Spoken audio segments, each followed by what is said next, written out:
Je suis très heureux, Madame, Messieurs. Merci parce que vous êtes en train de nous suivre chez vous. Merci parce que vous nous captez à partir de toutes nos chaînes partenaires. Merci parce que vous êtes en direct de cette émission Océan. Océan, la grande question de la semaine. Océan, toute la presse en parle. Nous allons aujourd'hui discuter avec vous, Madame, Messieurs, sur un point très saillant. Vous savez bien que la relance économique en République démocratique du Congo pose problème. Et surtout que la stabilisation du taux des dollars, des francs congolais aussi, qui a causé problème depuis un certain temps. Et tantôt, vous avez suivi la semaine dernière, les gens pouvaient échanger le dollar à 80, plutôt à 120, d'autres à 150, 130, jusqu'à tel point que la banque est allée à fixer à 19,5 le taux de dollars. En tout cas, nous avons un économiste avéré sur ce plateau. Vous le voyez très bien. Lui, c'est prof Michel Dioumou, qui est conseiller de la République en matière économique. Nous allons discuter avec lui. N'oubliez pas que la journée de la jeunesse, les jeunes doivent se prendre en charge parce que nous ne devons pas être toujours porteurs de mallettes. Professeur, bonjour. Bonjour. La santé? Oui, pendant la pandémie, on se protège, mais ça va. Je vois toujours, vous êtes en masque. Oui, je me protège, mais comme la distance est un peu respectée, je peux me délester de ça. En tout cas, très content, très content. En tout cas, professeur, vous êtes économiste avéré, vous êtes professeur d'économie, vous êtes d'ailleurs un enseignant au niveau de l'Institut national de commerce. Je ne comprends pas si réellement on peut stabiliser les taux des dollars ici en République démocratique du Congo. Bon, je commence par corriger. Je suis plutôt diplômé des sciences commerciales et financières. C'est pourquoi j'enseigne à l'Institut supérieur de commerce d'ailleurs. Je suis doctorant en prévention et médiation de conflits. Et curieusement, j'enseigne aussi la gestion des ressources humaines. Donc, c'est dans le domaine où je suis.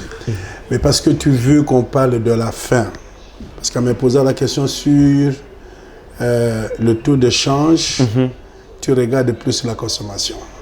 Mais si ta question c'est pour demander est-ce que nous pouvons stabiliser les taux de change, j'ai dit oui, nous pouvons. D'ailleurs, le premier élément que tu peux voir, juste avec la réorganisation et l'intervention de la Banque centrale la semaine passée, vous avez vu que la tendance à la spéculation s'est arrêtée un peu, mais la monnaie est toujours tributaire de la production. Lorsque on parle des réserves d'échange, est-ce que vous savez que ces réserves d'échange sont, c'est vrai, à la Banque centrale, mais c'est géré dans un compte qui est logé en Suisse. C'est pour nous permettre de pouvoir supporter notre coût de consommation venant de l'extérieur. Parce que le fait que nous importons les cure-dents, de l'eau, maintenant je crois que ça a baissé un peu, ça me chagrinait un peu lorsque je voyais que la Monisco, à l'époque, la Monique, était en train d'importer des conteneurs d'eau. Donc les devises étaient même dépensées pour acheter de l'eau alors que nous en avons en grande quantité. Je crois que c'est toujours importé. L'eau douce dans notre pays, oui, ceux qui veulent continuer à importer, ils continuent. Soit qu'ils ignorent les potentialités que nous avons en eau douce, soit qu'ils estiment qu'il faut soutenir l'industrie extérieure. Mais en réalité, si le ministre de l'économie se réorganise un peu, on peut interdire l'importation de l'eau et des cure-dents. Donc, je voulais donc dire que si c'est que nous consommons, la grande partie de notre consommation, nous les prenons de l'extérieur. Et même les biens d'équipement, ça, nous sommes obligés. Ça veut dire qu'à un moment donné, nous allons trouver une difficulté à concilier nos besoins d'importation avec la petite quantité de nos exportations. Je préfère dire petite quantité parce que nous n'avons pas beaucoup de produits que nous exportons. Ça, c'est la grande faiblesse de notre économie. Nous sommes une économie que les spécialistes appellent l'économie de rente. Nous vivons de l'exportation de matières brutes et spécialement de minerais et des matières premières, spécialement des minerais. C'est vrai qu'on a un peu de brut en carburant et peut-être bientôt de gaz. Et cette situation nous donne un déséquilibre. Qui agit sur la monnaie? À l'époque, lorsque nous étions un peu plus jeunes, on a dit mais pourquoi on ne peut pas vendre notre cuivre en francs congolais. À l'époque, c'était Zaïre, avec Ibirinois. Mais il y a tellement d'implications sur la question. C'est qui va solliciter votre monnaie si elle n'est pas stable? Ce n'est pas une monnaie de refuge. C'est Nyaka Bujumbura où j'ai vu, j'étais de passage là-bas et quelqu'un est venu avec le franc congolais pour s'acheter une bière et on l'a accepté. Notre monnaie n'a pas encore atteint ce niveau-là. Ce qui fait que le problème de coût de change se pose toujours. Mais ce que nous vivons maintenant est lié à deux phénomènes. Et le premier phénomène, c'est que nous sommes en période où les économies fortes se sont arrêtées. Vous avez la Chine qui a connu la pandémie en premier lieu, mais qui draine 16% du PIB mondial. Quand la Chine essaye de maîtriser la situation, la maladie entre, la pandémie atteint l'Europe, l'Europe est secouée, l'Europe c'est 22% du PIB mondial. Et jusque maintenant, les États-Unis sont en difficulté. Par rapport à la pandémie, c'est 24% du PIB mondial. Quand je cite les pôles de croissance, c'est pour vous dire que nous sommes une économie qui a été inventée pour être l'appendice de l'économie internationale, parce que nous sommes totalement extravertis, tous les chocs extérieurs nous atteignent. Et cette fois-là, ce n'est même pas les chocs liés aux produits que nous exportons, mais l'arrêt des chaînes d'approvisionnement. Donc, ce qui vient de ce que nous faisons avec la Chine, avec l'Europe et les États-Unis, s'est arrêté. Ces économies, ces entreprises, ces industries s'étaient arrêtées. Et avec cet arrêt, nous ne pourrions que ramasser un coût. Et ce coût s'est traduit d'abord par l'arrêt de certaines activités. Vous ne le voyez pas. Lorsque le président de la République prend la mesure de pouvoir déclarer l'état d'urgence, mais c'est aussi un autre coût. Toute la production interne s'arrête, les entreprises sont à l'arrêt. Il y avait même des taxes qui devaient... Voilà, on a arrêté tout. Alors, tout ça mis ensemble devait avoir des répercussions sur notre consommation. Et si nous prenons ce que nous avions déjà, nous consommons et qu'on ne peut pas s'approvisionner, cette rareté va avoir un coût. Les gens vont commencer à augmenter les prix sur le marché. Vous avez vu la tendance générale d'augmentation des prix à la consommation parce qu'ils se disent j'ai encore 3 tonnes, j'ai encore 2 tonnes, j'ai encore 14 cartons, mais demain, je ne sais pas où est-ce que je vais les avoir. Donc il a envie de vendre les 14 cartons pour préparer les 50 qu'il va acheter demain, il ne connaît pas à quel prix. C'est tous ces éléments qui ont secoué notre monnaie.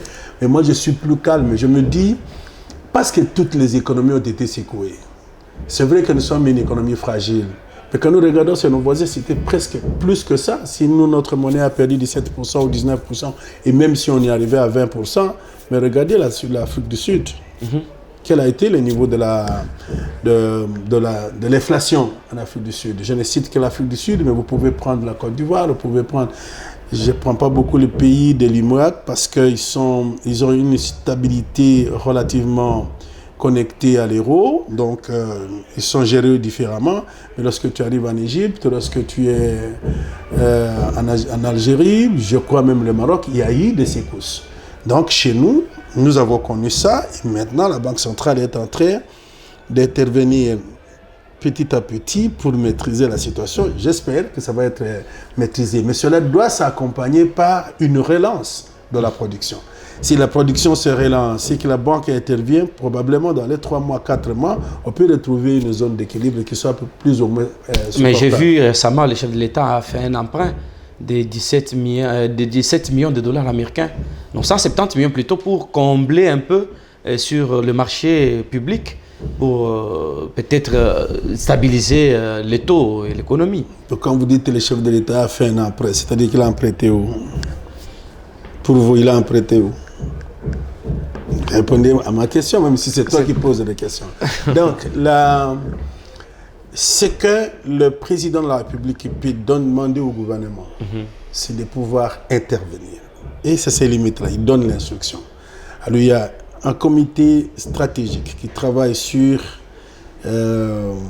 Soumatata, il était plus connu sous le nom de la Troïka stratégique. Ouais.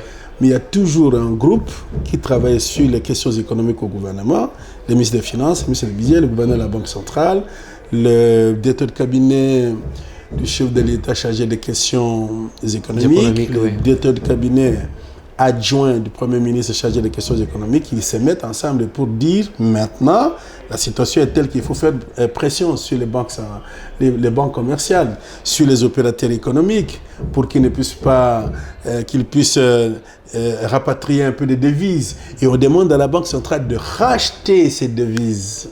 Je crois que c'est de ça que tu voulais parler. Oui. Alors quand il va racheter ces devises, il y aura un effet. C'est-à-dire qu'il y a énormément de francs congolais qui ont été, supposons qu'au moment de payer les salaires, le gouvernement est en difficulté, qu'il crée de la monnaie. Ici, on a toujours peur de créer de la monnaie parce que nous sommes sous surveillance de Fonds monétaire international. J'ai envie d'ouvrir une parenthèse pour dire que la pandémie sur laquelle nous sommes est un moyen, et je ne peux même pas dire un moyen, nous oblige de nous délester un peu des mesures de la mondialisation. Regardez les attitudes de toutes ces économies stables, ces pays que nous connaissons stables, qui sont des pays forts. Dès que la maladie a atteint le niveau où il fallait arrêter l'industrie, qu'est-ce qu'ils ont fait? Chacun s'est replié sur soi. Ceux qui ont délocalisé les entreprises en Asie, spécialement en Chine, ils commencent à le regretter aujourd'hui. Et pendant ce temps, je crois que la Chine a acheté plusieurs entreprises de l'Occident. Ça, on n'en parle pas encore maintenant. Je crois qu'on va en parler le moment venu. Alors, si ces économies fortes créent de la monnaie pour régler un certain nombre de problèmes, pourquoi nous, on ne les ferait pas? Le problème, c'est de créer de la monnaie pour régler des problèmes économiques. Et il y a des mesures qui doivent être prises pour que la création monétaire ne détruise pas le peu que nous avons.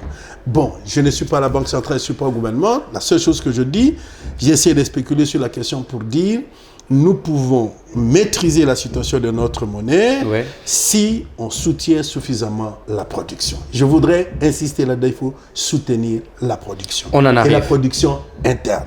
On en arrive. Il y a un auditeur, un téléspectateur plutôt, qui nous a écrit de Brazzaville. Nous devons répondre à sa question quand même. Oui. Il nous suit d'ailleurs en direct. Monsieur Michel, il dit ceci, demandez à Monsieur Michel si réellement la production locale peut être possible pour relancer l'économie du pays. Il est congolais de Brazzaville.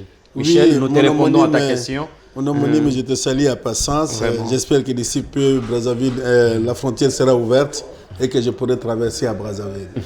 Nous devons, ce n'est pas nous pouvons, nous devons relancer notre économie par la production locale. Le premier élément sur lequel nous devons travailler, c'est d'abord l'agriculture. Laisse-moi vous dire que lorsque j'ai fait mon premier voyage aux États-Unis et même en Europe, j'étais frappé par les champs. Mais nous avons des espaces qui ne sont pas cultivés.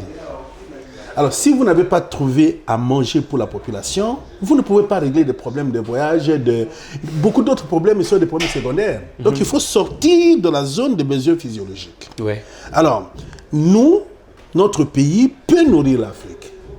Le Congo peut nourrir l'Afrique. Et pour nourrir l'Afrique, il faut rentrer à la terre. Nous avons été longtemps déportés de la terre pour regarder les mines. Parce que vous savez, pour ce pays ici, lorsque les GECAMIN donnaient 70% du budget de l'État, même si ce budget à question, il était moindre, je me réalise que les chiffres n'étaient pas tellement importants.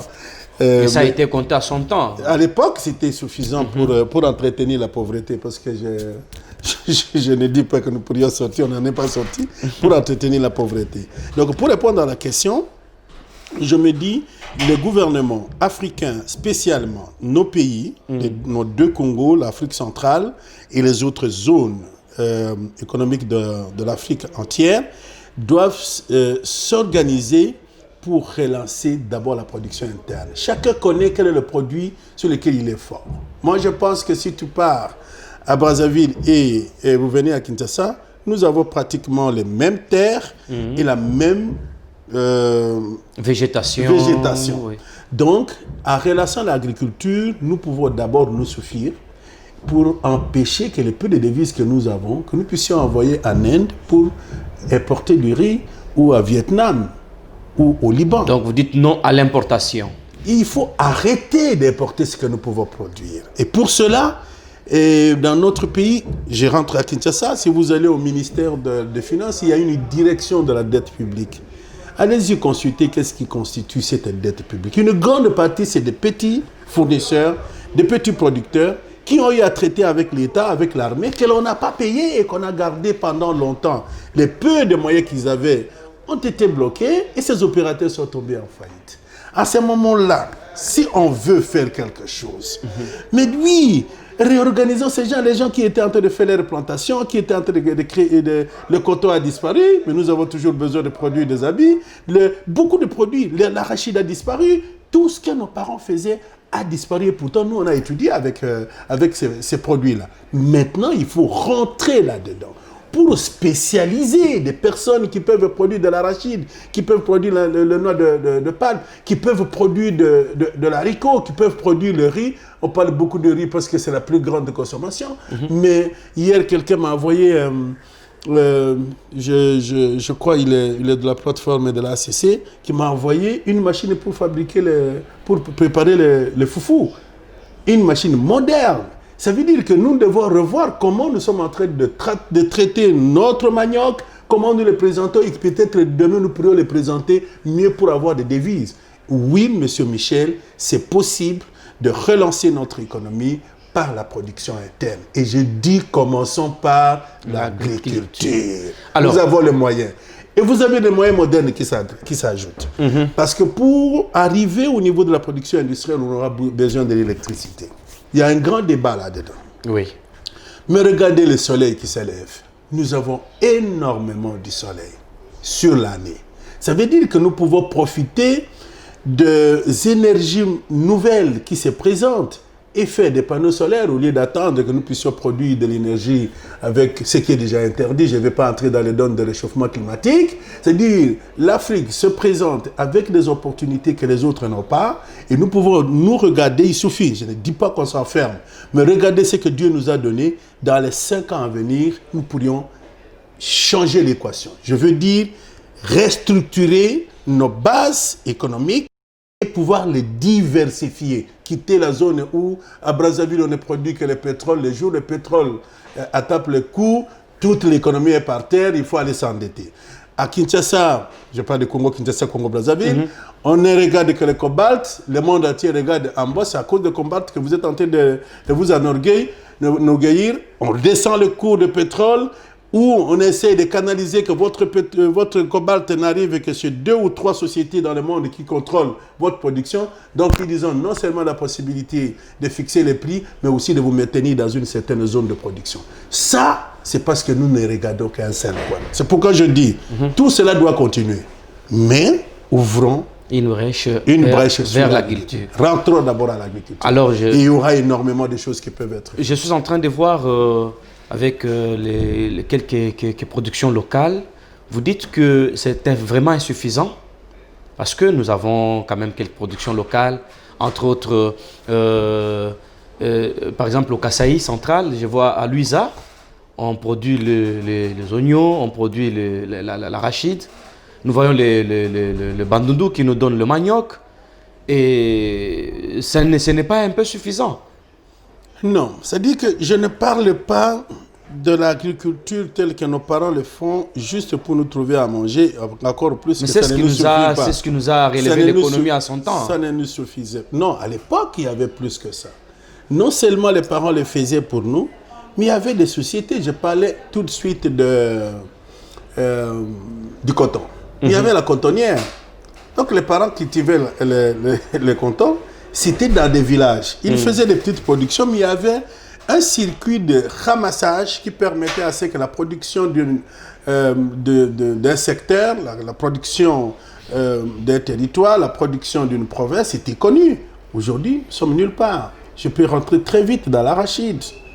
Lorsque aujourd'hui vous circulez dans notre pays, vous avez si quelqu'un fait 10 sacs de riz, non, 10 sacs d'arachide et qu'il vient vendre à Kinshasa à partir de Kikwit, il trouvera de quoi probablement manger ou peut-être payer un trimestre d'études pour un enfant. Ce n'est pas de ça que je parle. C'est d'encadrer 1, 2, 3, 4, 5 producteurs d'arachide, les mettre ensemble, renforcer leurs moyens pour qu'ils accèdent au crédit. S'ils accèdent au crédit, ça veut dire qu'ils vont faire non seulement l'arachide pour leur suffisance, mais ils auront un excédent pour la vie de Kinshasa. Et parce qu'à Kinshasa, celui qui prend La production qui vient du Bas-Congo, qui vient de l'Équateur, ainsi de suite, il en a assez. C'est celui-là qui va décider d'exporter. Et c'est dans cette zone d'exportation que nous aurons maintenant de devises. Parce que nous étions sur la question d'avoir les devises dans notre banque centrale pour soutenir l'économie, pour soutenir le coût d'échange, et ainsi de suite. C'est pourquoi je me dis, il faut partir de là. On ne peut pas s'appuyer sur des villageois. Regardez d'ailleurs, si j'ouvre une parenthèse, pourquoi on a détruit cette production? On a créé des collectivités locales. Ça veut dire des villages qui avaient, tu as cité Luisa, ainsi de suite, mais autour de Luisa, vous trouverez, il y a des villages où il y avait 10 personnes, 20 personnes. Tous ces villages ont été regroupés à des centres de consommation. Donc les producteurs d'hier, nos parents, qui étaient des producteurs hier, qui sortaient le matin pour aller au champ et revenir, on les a amenés dans ce qu'on a appelé de grandes agglomérations et ils ont quitté le statut de producteur vers le statut de consommateur. Tout simplement parce qu'on voulait avoir un marché pour vendre ce que nous avons de l'extérieur. C'est pourquoi le sucre aujourd'hui, Koulingongo nous faisait du sucre tranquillement. Aujourd'hui, nous consommons le sucre qui vient du Liban, qui vient d'ailleurs, je ne vais pas citer des pays, qui vient d'ailleurs. Est-ce que c'est normal que nous puissions avoir 2 sucreries au Bas-Congo et à Kiliba et que nous ne pourrions pas satisfaire les besoins nationaux? Ça veut dire qu'il y a un problème. C'est pourquoi je pense que si on regarde très bien, je crois qu'un effort est en train de se faire sur le ciment.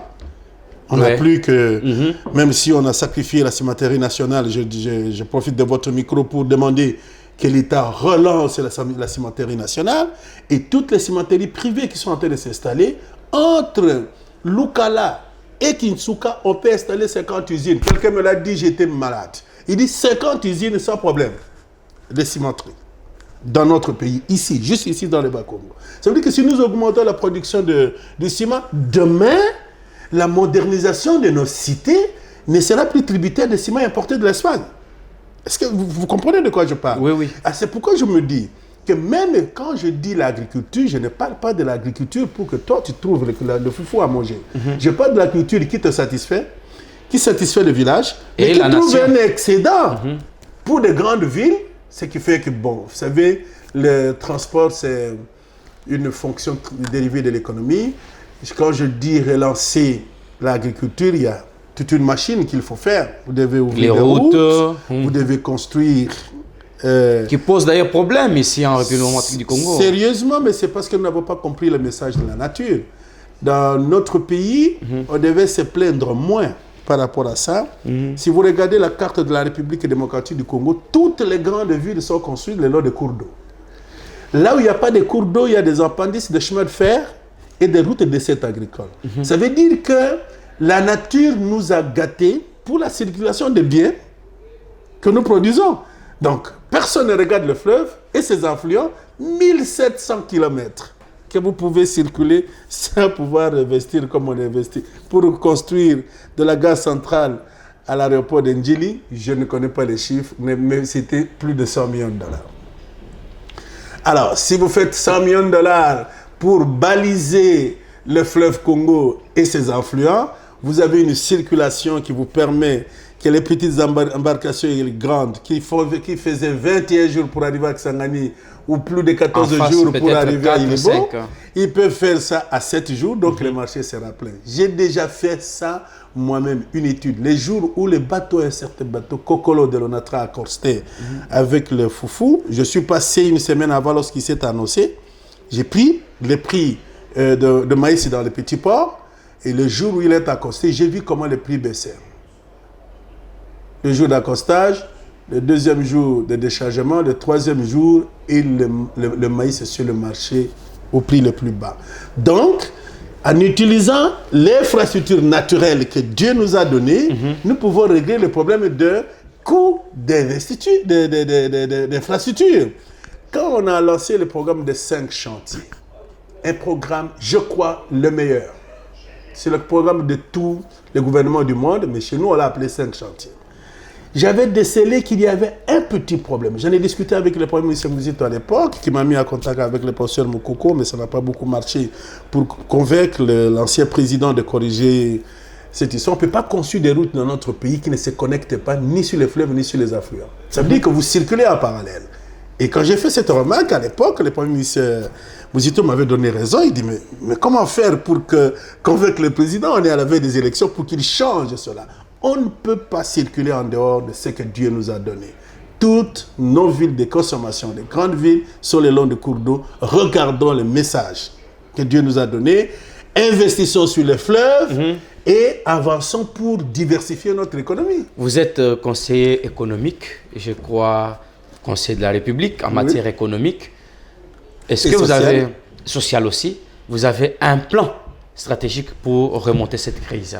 Ah oui, je ne peux pas parler au nom du Conseil économique parce que nous avons des structures organisées, c'est une institution de la République.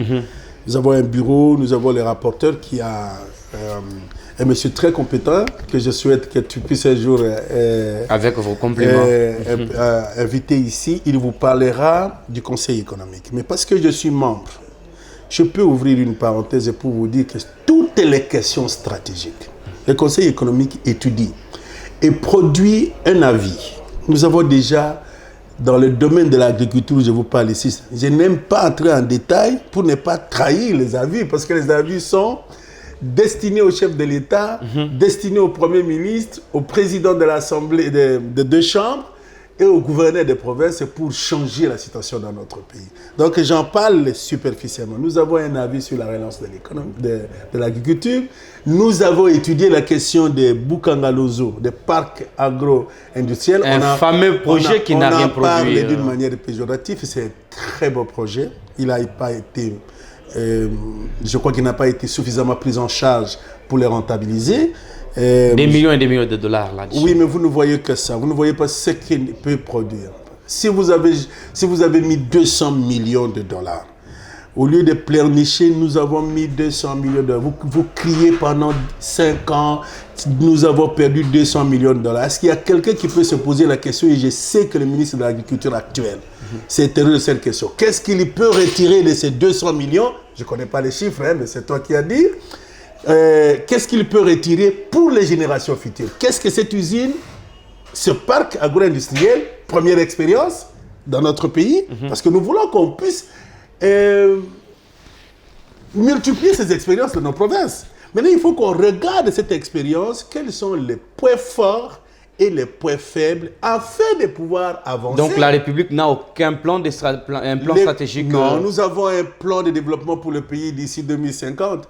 Il y a énormément de choses qui sont faites. Ce n'est pas le Conseil économique qui a préparé les plans. Le plan a été fait au ministère des Plans. Le gouvernement l'a fait pour 2030 et il vient de le remodeler pour 2050 parce que nous avons des paliers pour d'abord... Ce ne sont que des théories. Non. Vous ne pouvez pas... Oui. Je dis oui, c'est des théories. Parce que si vous n'avez aucune vision et que cette vision n'est pas couchée quelque part, lorsque vous mettez des hommes, ils vont naviguer à vie. Le premier élément qu'il faut faire, c'est d'avoir un plan. Et vous-même, vous avez dit un plan stratégique. Si vous avez un plan, quel que soit le gouvernement, quelles que soient les personnes, quand ils s'asseyent là-dedans, ils peuvent avancer. C'est pourquoi nous avons toujours tendance à pouvoir envier les pays qui sont déjà avancés. Parce qu'eux travaillent sur des plans. Et nous, je peux me dire que je ne suis pas membre du gouvernement, mais je peux dire que je suis fier des équipes gouvernementales qui ont travaillé avec l'ancien président et ceux qui travaillent avec le nouveau président, parce qu'il y a une constance. Nous devons avoir un plan stratégique, il a été élaboré, il est publié, vous pouvez le lire aussi, qui prévoit que nous puissions sortir du niveau économique que nous sommes ici pour devenir une économie émergente. Si nous arrivons à ce niveau d'économie, pour arriver à ce niveau d'économie émergente, il y a des étapes.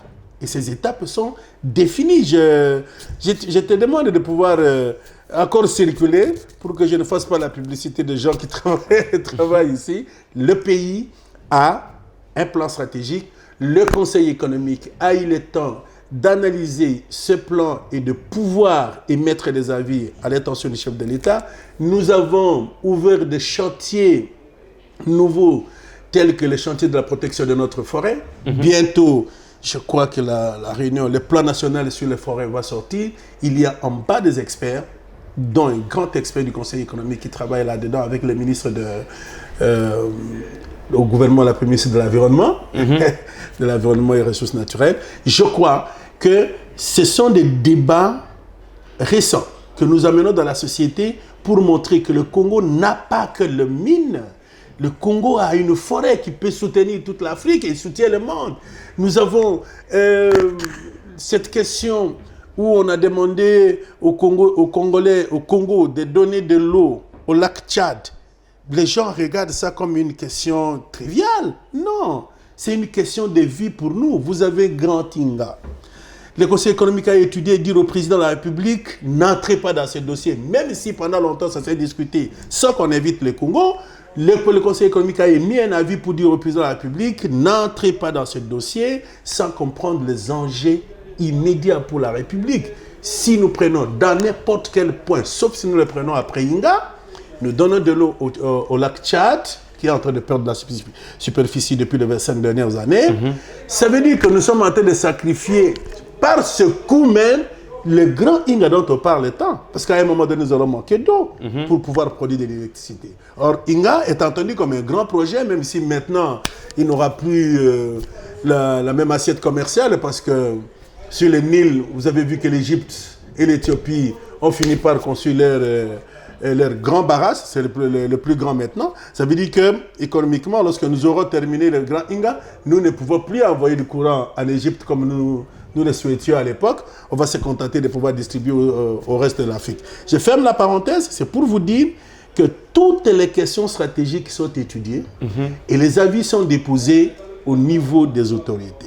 Or, nous ne pouvons pas, quand vous donnez un conseil au directeur général de votre chaîne, vous n'avez pas envie de venir le dire à la télévision, que j'ai dit au directeur général pour tel programme. Et s'il n'exécute pas? Mais on l'appelle conseil, c'est-à-dire apprendre ou à laisser. Il faut avoir la culture de la consultance. Et c'est ce que nous faisons, un effort pour que les chefs de l'État, le Premier ministre, le président du Parlement, et des deux chambres, les gouverneurs, parce que c'est eux que la Constitution a demandé qu'on destine nos avis, qu'ils comprennent qu'ils ont une chambre de personnes qui ont le temps et la compétence, qui peut manquer à leur côté, et à qui on a donné l'immunité pour débattre sans crainte, pour vous dire, dans votre domaine, je ne suis pas intéressé, mais voici ce que vous faites pour les générations futures. En tout cas, madame, monsieur, vous comprenez que nous sommes devant un expert en la matière. Professeur Dumont, vraiment, nos téléspectateurs sont en train d'épuiser à la source cette belle matière. Je vais prendre la petite question de Patiangoy, mais avant, Patiangoy habite Ngaliema. Bon, avant cela, mais la journée de la jeunesse, c'est aujourd'hui, madame, monsieur, c'est chaque année. Vous comprenez que la jeunesse est tellement ancrée dans des histoires tellement inutiles, et surtout la politique qui peut-être arrache des bras de faire cette jeunesse, je peux dire un peu corrompue, mais qui se laisse un peu distraite. Apparemment, vous avez un plan de relance pour la jeunesse. Vous l'avez dit une fois, je vous avais suivi. Nous pouvons vous écouter? Je n'attendais pas cette question. D'abord, j'ai oublié que c'était la journée. Merci de me l'avoir rappelé. Merci. J'ai félicité tous les jeunes qui sont engagés dans tous les domaines. C'est-à-dire ceux que tu vois en politique, qui veulent venir en politique, il faut les encourager de faire la politique. Mais tous les jeunes ne doivent pas... C'est en battant les tam-tams et en chantant client. Oui, mais je dis ceux qui ont choisi la politique, laissez-les battre les tam-tams et chanter. Mais toute la jeunesse ne doit pas regarder uniquement la politique. Nous venons de dire tout à l'heure que le pays doit être diversifié. Mais avec qui et pour qui? C'est pourquoi j'interpelle. Nous sommes une génération qui est pratiquement sacrifiée, parce que 60 ans d'indépendance, on n'a pas assez travaillé pour regarder. Quand vous regardez les débats dans notre société, généralement on parle des hommes. On parle réellement des hommes. Même le parti politique que j'ai créé, si je ne t'avais pas interdit à l'époque, tu étais en train de dire la CDS c'est le parti de Michel Dumont. je t'avais interdit, vous êtes des jeunes. Il faut éviter que les partis soient les partis des individus. Mais ça, c'est encore un slogan, parce qu'on identifie jusqu'à aujourd'hui les partis politiques avec des individus, et généralement quand l'individu disparaît, ça devient un problème. Revenons sur la jeunesse. Ouais. Deux éléments essentiels. D'abord au gouvernement, et je remercie les chefs de l'État mondial qui le soutient.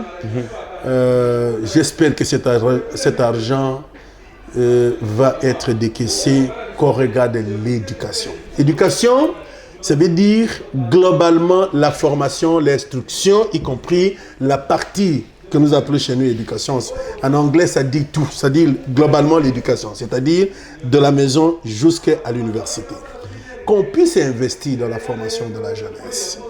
Ces gens que tu vois qui sont en train de chanter, que tu critiques maintenant, je ne sais pas si c'était une critique ou une félicitation, des gens qui font des tambours dans les partis politiques. Je suis en train de critiquer Quand cela. tu regardes, il y en a qui sont des ingénieurs, il y en a qui sont des financiers, il y en a qui sont des artistes, il y en a qui sont des journalistes. J'ai vu un médecin qui se contente d'être secrétaire particulier d'un parent parce qu'il n'a pas trouvé ni le numéro matricule de l'État. Or, l'État doit prendre immédiatement ces médecins et pouvoir les affecter à l'intérieur. Je reviens vite pour dire, premier élément qu'il faut faire pression, c'est que le gouvernement s'occupe de la formation de la jeunesse. J'en parle, tu comprends bien, je viens d'un auditoire. Lorsque d'ici... Tous ces diplômes qui fainéantent le mois de décembre, nous allons terminer l'année académique et nous allons lâcher plusieurs milliers de diplômés. Mais nous allons les lâcher pour aller où? Chanter dans des partis politiques. Justement, parce qu'il n'y a pas de canaux pour absorber. Vous terminez en droit à l'époque, vous terminez en droit, une partie allait à la magistrature et l'État les prenait, et un autre qui voulait la fonction libérale allait pour être des avocats. Mais la grande majorité des anciens avocats que tu vois là ont commencé d'abord par être des juges. C'est-à-dire, ils avaient un canal qui le prenait, c'était l'État congolais. Aujourd'hui, on en a besoin, mais très peu sont pris. Les médecins, ils terminent et ils cherchaient à créer un petit ligablo au coin. Non. L'État congolais doit investir dans la santé pour absorber les médecins. Ce n'est que lorsqu'ils ont servi l'État, lorsqu'ils ont eu une certaine expérience, qu'ils entrent dans des projets et finalement s'installer lorsqu'ils ont des spécialités pour créer un centre médical. Aujourd'hui, des jeunes qui terminent, la première chose à faire, c'est de chercher si je peux créer mon propre centre. Ça veut dire que ça devient uniquement lucratif. On a sacrifié l'essentiel. Donc, pour la jeunesse congolaise, j'encourage. Ce n'est pas seulement l'université, mais de se former. Parce que l'INPP, ceux qui ne sont pas arrivés à l'université, parce que le problème pour nous, c'est que nous faisons la formation de masse. Tout le monde qui va terminer l'examen d'État, la destination, c'est l'université. Mais ce n'est pas le lieu de tout le monde. Tout le monde ne doit pas faire l'université, tout le monde ne peut pas faire l'Institut supérieur de commerce ou l'ISTA. Il y a des gens qui terminent immédiatement, qui regardent l'INPP pour être compétents dans un métier. Lorsque vous allez à Ndjili, nous apprécions beaucoup de personnes qui sont en train d'arranger des voitures, au point que maintenant c'est même malheureux. Ceux qui volent les voitures et les véhicules d'autrui, ils partent en Ndjili, ils reviennent, et ils mettent ces véhicules à Matadi, nous les rachetons. Pourquoi? Parce qu'il y a de l'intelligence. Il y a de la sagesse, il y a une certaine expérience qui a été accumulée par ces jeunes, mais non encadrée. Donc, je rentre encore chez le gouvernement pour dire la meilleure façon de détruire un pays, ce n'est pas véritablement de lâcher des bombes. C'est un plaidoyer. C'est la destruction de la jeunesse qui a détruit notre pays jusqu'à aujourd'hui. Donc, ensemble, tout celui qui prend la responsabilité aujourd'hui, quel que soit le niveau de responsabilité, nous devons dire arrêtons tout ce que nous avons fait jusqu'à aujourd'hui et regardons demain. C'est à qui nous allons laisser le pays. C'est à cette jeunesse. Qu'est-ce que nous préparons pour que cette jeunesse soit demain? C'est cette question qui doit être relancée. Ne les empêchez pas d'aller en politique. Parce qu'il semble que la politique tient tout. Mais lorsque tu auras pris le pouvoir d'État et que tu trouves la situation économique telle qu'il est aujourd'hui, je suis malheureux, les gens critiquent le professeur Ilunga, professeur d'économie. N'est-ce pas? Parce que les gens ne connaissent pas sa valeur. Ils ne connaissent pas. On l'a mis à un mauvais endroit, à un mauvais moment, entouré d'une mauvaise manière, et on les juge. Demain, si vous ne faites rien pour cette jeunesse, c'est lui qui va aller en politique, même s'il il part à l'étranger, parce qu'il y a beaucoup de gens qui pensent qu'il faut envoyer les enfants à l'étranger, ils reviennent, ils viendront travailler où? Ils travailleront avec ceux qui sont restés ici. Avec le même système. Avec le même système. Donc nous devons déjà regarder les dégâts des 60 dernières années sur l'éducation pour essayer de remodeler notre système éducatif afin de donner à la jeunesse de l'espoir, donner à la jeunesse d'autres ressorts pour qu'ils puissent tenir les entreprises, tenir l'État, les administrations. Et si tu veux que je revienne dans mon credo, qu'ils tiennent les quartiers, qu'ils tiennent les communes, avenues et les localités. avenues et les localités, la base de la société. Je suis très content. On fait signe que nous allons terminer cette émission maintenant. La question de Les bonnes choses ne dire pas. Nous sommes là et c'est là où nous allons chuter avec cette question. Michel Dioumou, la CDR, c'est votre parti, malgré que vous voulez dire que vous n'êtes pas... vous êtes quand même président de ce parti. Moi, je l'ai dit bien devant mes caméras. Je le suis. Alors, vous voulez relancer la jeunesse dans le débat politique.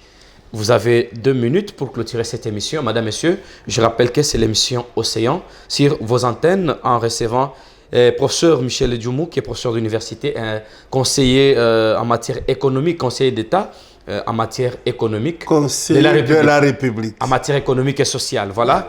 Il est Au aussi Conseil économique et social. Il est aussi président de la CDR, voilà. Un parti politique, professeur. Ce que je fais... Et c'est aussi une chute vers la fin de l'émission. Merci beaucoup. Je termine. Malheureusement, je n'ai pas répondu à la question de M. Dembinza. On va faire la prochaine fois. Monsieur Patient, oui. Je voulais dire, M. Patient, je n'ai pas suivi ta question, mais pour la jeunesse, déjà pour le mois d'août, fin août ou début septembre, nous lançons un premier séminaire pour la jeunesse de la CDR. Pourquoi commencer par un séminaire? On ne va Seulement pas... la CDR? Je commence par la CDR, parce que c'est là que... On est mieux que chez soi. Oui. Pourquoi un séminaire uniquement pour les jeunes? Parce que je pense que pour qu'eux comprennent, pour qu'ils ne copient pas le modèle politique d'aujourd'hui et empêcher au pays de prendre d'autres ressorts pour progresser, il faut qu'eux comprennent qu'est-ce qu'ils doivent faire demain. Comment on fait pour gagner les premières élections? Pas les élections du type ce que nous faisons, mais les élections à eux, pour être élu conseiller communal, comment il faut faire. Donc, nous allons lancer cette formation. Vous comprenez que je tombe sur le premier créneau, c'est la formation. Si la formation est bien faite, eh bien, nous allons demander au gouvernement, à partir du conseil économique, de créer des incubateurs pour les jeunes. Tout le monde veut. Il y a un qui m'a vu hier et je termine par là. Il veut demander de l'argent il veut demander une recommandation pour aller à la Robac parce qu'il a appris que je connaissais quelqu'un là-bas pour le recommander. J'ai dit non, tu as fait longtemps comme conseiller dans ces banques-là. Pourquoi tu n'as pas monté un dossier pour les microfinances? Il dit oui, papa, j'ai une compétence. J'ai dit mais comment? Mais faites quelque chose. Pourquoi les gens ne travaillent pas pour être autonomes? On a été conditionnés pour être comptable dans des entreprises qui n'existaient pas. On a été conditionnés pour être conseiller juridique dans des entreprises qui n'existaient pas. Alors qu'on peut utiliser ces connaissances pour construire sa propre autonomie. J'ai dit aux jeunes, pensez aux entreprises, mais aussi pensez à votre autonomie. Et pour cela, il faut se former. Voilà, c'est par là que je termine. Merci beaucoup, madame, monsieur. C'en est fini pour cette émission. Océan, la grande question de la semaine. Aujourd'hui, nous avons parlé économie, comment relancer. Vous avez suivi quand même. Nous devons tout commencer par l'agriculture. C'est ça la base. Et les jeunes doivent cesser des distractions et se mettre au travail. Et plus penser à la formation et laisser des théories. Parce que moi, je suis contre la théorie. Vous avez trop de théories dans vos têtes, des diplômés en théorie, en pratique zéro. Ça n'est complètement fini. Augustin Kapouya derrière cette caméra. Je dis merci à toute la grande équipe de Max Info, équipe d'Océan, ainsi Show TV, Kinactu Télévision, ainsi que Symposium Télévision, nos chaînes partenaires. Nous allons nous retrouver très prochainement. Ciao, professeur. Merci. Merci beaucoup.